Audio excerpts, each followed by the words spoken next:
अभिनेत्री रचना बानर्जी को आम समस्ते भल भाव जानू। से निजर अभिनय पाई अनेक लोकों पाखरे निजको परिचित कर अभिनय वास्तव में अनेक आकर्षणीय होता है। से जड़े बहुत भल अभिनेत्री अटंती। निजर अभिनय माध्यम से अनेक लोकों प्रिय हो पारथिले। तेबे अभिनेत्री अनेक समय धरी ओडिया अभिनय जगत उपरे राज करथिले। या सहित अनेक चलचित्र रे से अभिनय करथिले।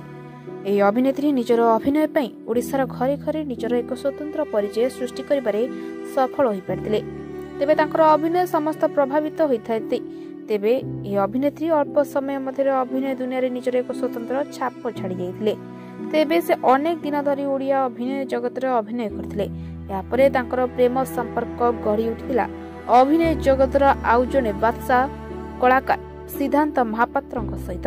यापर से माने परस्पर सहित विवाह करबा पई निष्पत्ति हेतले। यापर से माने परस्पर को विवाह मध्य करथिले। तबे परस्पर को विवाह करबा परे से माने किछि दिन धरी एकाठी रहिथिले। किंतु यापर से माने मध्यरे एक घटना को नै फाट सृष्टि होइतला। जा फଳରେ से माने परस्पर ठारू अलगा हेबा पई निष्पत्ति नेथिले।